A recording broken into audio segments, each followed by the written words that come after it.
Welcome back. Today we are going to discuss about a double hashing. So in previous classes we have discussed about the collision resolution techniques. So the types of collision resolution techniques are two. So one is chaining, second one is open addressing. So in chaining we will store the data outside of the hash table. So instead of that, if I want to use the within the hash table, then I will use open addressing. So in open addressing, if the collision happens, the available or free space, it will check for the free space, and in that free space it will store the data. So that checking is called as a probing. So in that probing I need is some values, that some method to search which place I need to search first. So that methods are linear probing, quadratic probing and double hashing. So in previous sessions only we have discussed about the linear probing. So what is linear probing? So if the collision happens, I will generate a new key with this function, So hk of I, h dash of k plus I in modular of n. So in this h dash of k is nothing but already used hash function or the main hash function. In this main hash function, if the collision happens, then only I will use this function. You already know about this one, am I right? So now I is the probing number. Probing number is nothing but where I need to search. So from this key to next place. From at which place I need to check next, that will be decided by the probing number. Already you know about it. So in linear probing only I will use I. So n is the size of the hash function, hk of I is the new hash key. So the examples you have seen in the previous lectures. Now if it comes to the quadratic probing, it is almost similar to the linear probing. So in linear probing we are usually using in this value, I value as this, but here I am using a square of the I. So this probe number I will square and I will add to the original key, then I will get a new key. So h dash of key, new already generated key with the original hash function. I square is the probing number, so the probing number should be 0 to n, and n is the size, h of ki is the new hash function. Now what is the main drawback in linear and quadratic probing? So in this, if the similar data is available in the structure, if I want to store the similar data like the 15, 25, 35, so all are facing the collision problem. So all those values, if I use the probing, it will search for the next address field, and it may be a stored in the same next address fields only. So you have already seen in the previous classes. So first 15 will store at the fifth position. So if the next, if I want to insert 25, it will check for the sixth position, it will store at 6. Next, if I want to insert 35, it will store in the next position. Like that it will store. So it has a problem of clustering. So what is clustering means? The similar data will be grouped at one place. If I use the quadratic and linear probing, it has a possibility of creating a clusters. Those clusters. So that's why if I have a similar data like this, I will use a double hash. Now in this double hashing also I need a interval value. So that interval value will be created with another hash function. That is the main difference in double hashing. So let's see what is that another function.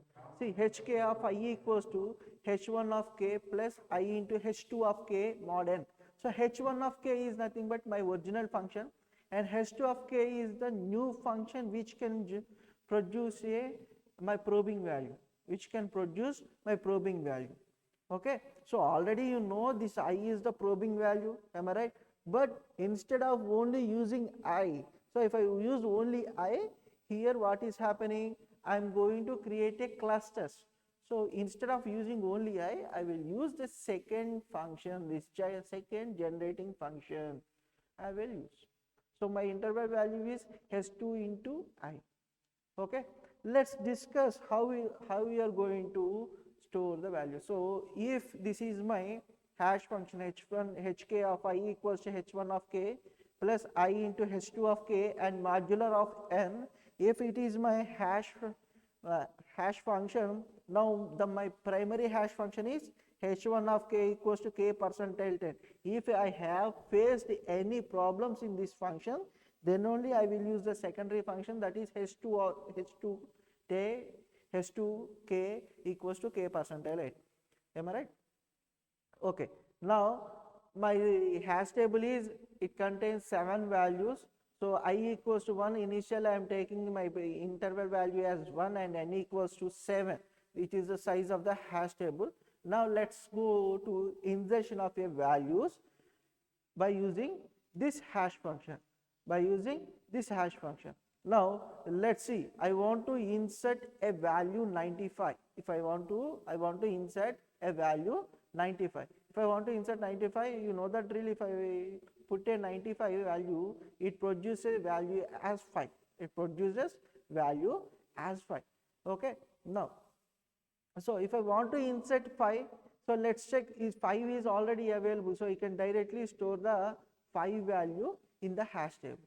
Now the next, if I want to insert 21, so let's check, 21 is percentile by 10 means it produces a key as 1. So if you check the 1, so 1 is available, so 21 can insert at 21. So 21 can insert at 1. Okay, now I have inserted.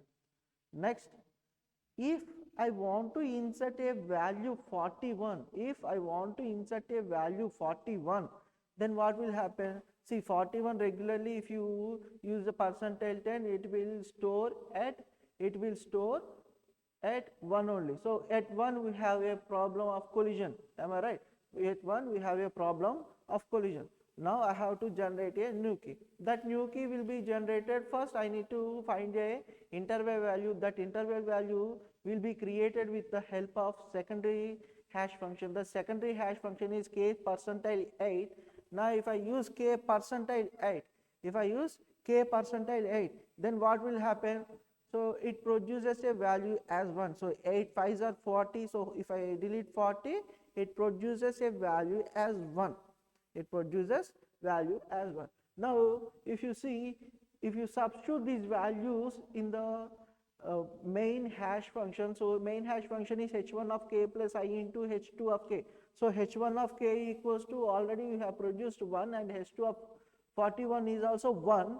Now how is the probing value is 1 and 7 equals to 7, n equals to 7.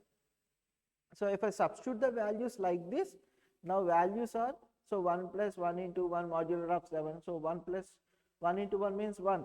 So 1 plus 1 equals to 2 modular of 7. 2 modular of 7 means 2. So I can insert a value at 2. Okay. Like this I will insert the values by using double hashing. Okay. Let's once again review by inserting another one number. So if I want to insert 101, you know the drill. If you substitute 101, it also want to insert at 1 only. Okay. If you check 1, here I already have a data. So now I have to generate a key. Now I have to generate a key. Now how to generate key? By using a secondary hash function, that is h2 of k equals to k percentile 8. If I substitute the values like this, now my h2 of k value is 5. So if I substitute all these values in my original hash function, so my original hash function is h of k of I equals to h1 of k plus I into h2 of k modular of n. Here h1 of k is the original hash function result, that is 1. h2 of k is the secondary hash function result, that is 5. Next, my probing value initially I equals to 1, and my size of the hash table is 7. Now if I substitute all these values, now 1 plus 1 into 5 modular of 7. So 5 into 1, 5, 5 plus 1, 5 plus 1, 6, 6 modular of 7, 6. So I can insert a value at 6. Okay. Let's consider this with linear probing. In linear probing, if I have done like this, so first if I want to insert 101, it will check to here 1.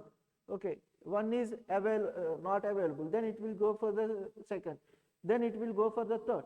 Okay, so the 101, 41, 21, the similar values will be stored here only.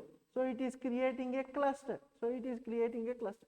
So to avoid this cluster, we are using a double hashing. To avoid this cluster, we are using double hashing. So in this session, we have discussed about the double hashing.